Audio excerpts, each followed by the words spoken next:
Yo, what's up guys, it's King Sean here, and in today's video, day after our dominant W against the Browns, gonna be going over some advanced stats today, some PFF grades, and some records broken yesterday, specifically by Jaden Daniels. We're basically just gonna be celebrating this victory Monday together.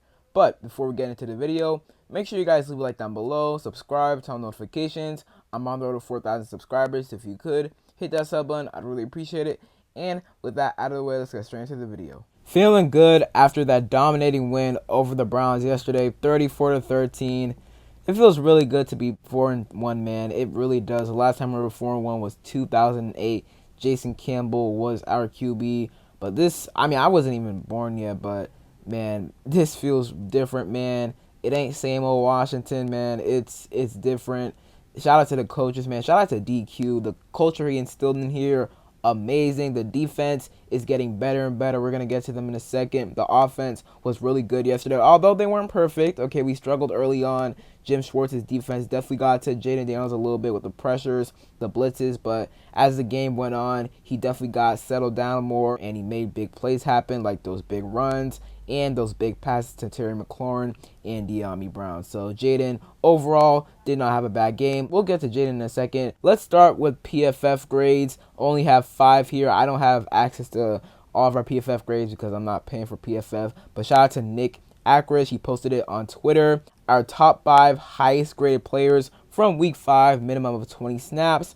Frankie Louvu, 80.6 grade. Frankie, he was absolutely incredible yesterday. Had 7 total tackles, 2.5 sacks, had a fumble recovery, had 3 QB hits. He was flying around yesterday. He was dominating the Browns, man. So well-deserved grade right there. Maybe you can argue like he should be a little bit higher, but 80.6 is still a really good grade. Cornelius Lucas, 80.3 grade. That is a really good grade right there. We did not. Myles Garrett, he didn't have a single sack yesterday. He didn't even record a single stat. I think he only had 3 total pressures. He didn't have a tackle. He didn't have a TFL. He didn't have a sack. He ain't had nothing besides 3 pressures, man. So shout out to Cornelius Lucas. He had a really good game yesterday. And Brandon Coleman and Cornelius Lucas, man. I love that left tackle tandem, the rotation.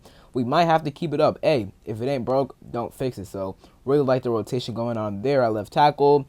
Dorrance Armstrong, a 79.0 overall grade. That's really good. He was getting a lot of pressure on Deshaun Watson, and he had a sack yesterday. Same with Deron Payne, but he was getting a lot of pressure on Deshaun Watson, and he was pretty good against the run, and he had a 76.8 overall grade. And then Quan Martin, he had a 75.6 overall grade, which is really good right there. Oh, and real quick, I want to give a shout out to Fedarian Mathis. I forgot to talk about him in my video yesterday. Phil Mathis, he had a tremendous game yesterday, all right? He was stopping the run effectively. He had a batted down pass. He was a monster yesterday. Our defensive tackles were really good yesterday. We haven't seen much from Johnny Newton yet, which, still trying to ramp him up to game speed. So, I guess that's kind of why we haven't seen a lot out of him. So hopefully we can in the next couple of weeks or games. But I was very impressed by Phil Matthews yesterday, man. That was the best game of his Washington career thus far, man. So I hope to continue to see that out of Phil Mathis for the remainder of the season. Moving on to Jaden's PFF grade, he got a 71.8 overall grade, which is not too bad. Obviously, he missed some throws, not missed as in underthrow or overthrow. Only guy who overthrew was Zach Ertz. Luke McCaffrey, he got open a whole lot yesterday, but Jaden was just unable to find him. What the Browns did yesterday was they left guys open downfield, but they left his 3rd or 4th read, his last read basically open. And by the time, Jaden was progressing to his last read, which would be Luke McCaffrey, there was already pressure in his face, and he just wasn't able to get it off in time to him. But we got to find more ways to hit Luke McCaffrey because he is doing a great job of separating and getting open. But overall, Jaden, he was pretty solid yesterday. Obviously, he had those deep bomb passes, the completions to De'Ami Brown for a touchdown, and Terry McLaurin, which should have been a touchdown, but he tripped. And then that pass to Terry McLaurin in the end zone, Terry should have caught that. Sucked that he didn't catch that. JD would have had another touchdown, but is what it is. He had 3 big-time throws, 2 turnover-worthy plays, a 62.5% adjusting completion percentage, and 12.8 ADOT. So that is really good. That is pretty good right there. 2 turnover worthy plays. I'm going to assume obviously the one where he threw the interception, and then the one where he attempted a pass to Terry McLaurin downfield, but Grant Delpit was right there. Was almost picked off, but Terry McLaurin made a nice defensive play right there. So shout out to Terry there. But yeah, overall, Jaden wasn't his prettiest game yesterday, but he still made some really big plays and got a really good PFF grade overall. And I feel like this grade does a good job of reflecting what he did yesterday. All right, so Jaden actually broke another record yesterday. Surprise, surprise. More history. No player in NFL history has ever had 1,000 plus passing yards and 250 plus rushing yards in their first 5 career games until Jaden Daniels. You are witnessing a superstar. So yeah, we are witnessing a superstar in Jaden, man. What he's accomplished in his first 5 games has been amazing. And the scary part is he still has room to grow. We saw yesterday that, he had some rookie jitters, all right? He had some rookie mistakes, and you're going to get that because he's a rookie, all right? The interception was bad, but it's okay. It's a learning experience. Jim Schwartz's pressure early on in the game definitely got to him a bit. He missed some plays or some wide open passes to Luke McCaffrey. Not actually overthrew him or underthrew him, but Luke McCaffrey, when he got open, JD just, didn't look his way. Could have been an easy completion to him, multiple easy completions to him, but he's going to grow. He's going to go back to the film, watch it, and see, what he has to improve on. And that's just great about him. He's playing really well right now, but he can be even better. This is not the final product of Jaden Daniels, so that is super scary. So Jaden, man, he keeps breaking records. He keeps playing well. You love to see it. And also right now, Jaden has 1,135 passing yards. That is more than Josh Allen, Trevor Lawrence, Caleb Williams, Patrick Mahomes, and Aaron Rodgers. I know Mahomes is playing tonight, so that might change, but that is incredible right there. More rushing yards than Jahmyr Gibbs, Bijan Robinson, Breece Hall, Travis Etienne, and Najee Harris. More rushing touchdowns, he has 4, than Josh Jacobs, Aaron Jones, J.K. Dobbins, and Devin Achane. A higher QBR than Lamar Jackson, C.J. Stroud, Brock Purdy, Dak Prescott, Matthew Stafford, and Kirk Cousins. So what Jaden Daniels is accomplishing right now is absolutely incredible. And like I said, he is not a finished product. He is still a rookie. He is still developing. But the fact that he's doing what he's doing right now as a rookie while he's still developing is just incredible. And with Jaden at quarterback, he just elevates everybody else's play. Terry McLaurin, he had 4 catches for 112 yards yesterday. Now, he had the fumble, obviously, to start the second half, which wasn't great. And he also had that drop pass in the red zone from Jaden. It was a perfect ball by Jaden, probably his best ball of the day, maybe besides the early pass to Terry McLaurin downfield for 66 yards. That pass in the red zone was amazing, but Terry could not hang on to it. But overall, Terry still had a fine day yesterday. Luke McCaffrey, he is constantly getting separation, constantly getting open.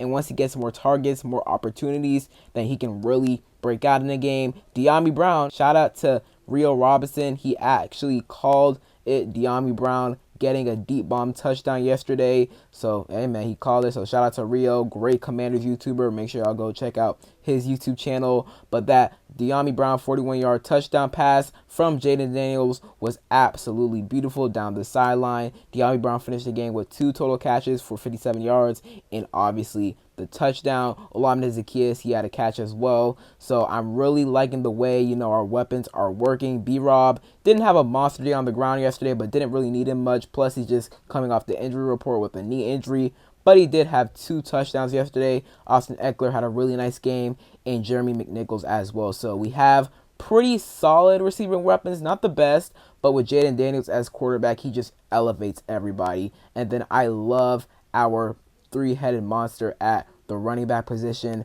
I feel like we have one of the best running back cores in the NFL. So, hey, man, once again, we're 4-1, man. This feels absolutely amazing, and we're on a 4-game win streak, and this feels different to 4-game win streaks in the past because, with Ron, we got hot late in the season or midway through the season. Those Mickey Mouse 4-game win streaks in 2020, we beat, the Cowboys, Steelers, Niners, and Bengals. All 4 of those teams had backup quarterbacks starting besides the Bengals and Steelers, Joe Burrow. Although Joe Burrow got injured midway through that game, he was starting quarterback for the Bengals, obviously. And then Big Ben was the starting quarterback for the Steelers. 2021, we beat the Bucks, Seahawks, Panthers, and I want to say the Raiders. But it feels different because our offense is just way better compared to those years, and we're actually starting off hot.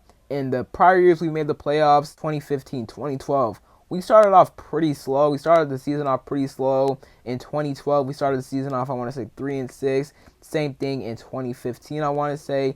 And then in 2020, we started the season off 1-5, which is super bad. So we're actually starting the season off hot, which is great to see. And hopefully we can finish strong as well. So that's kind of how this season, differentiates to seasons like 2012, 2015, 2020. And we made the playoffs in all 3 of those seasons. So we have started fast. Can we finish fast? We shall see. I feel like we can, but we still got 12 games to go. A lot of games left, so we shall see. But love the way we are playing right now, and hopefully, we can keep it up. So that is it for today's video. Hope you guys enjoyed. If you did, leave a like down below, subscribe, turn on notifications. I'm on the road to 4,000 subscribers, so if you could hit that sub button, I'd really appreciate it. Gonna leave y'all to enjoy the rest of y'all Victory Monday. And other than that, it's me, King Sean, and I'm out. Peace.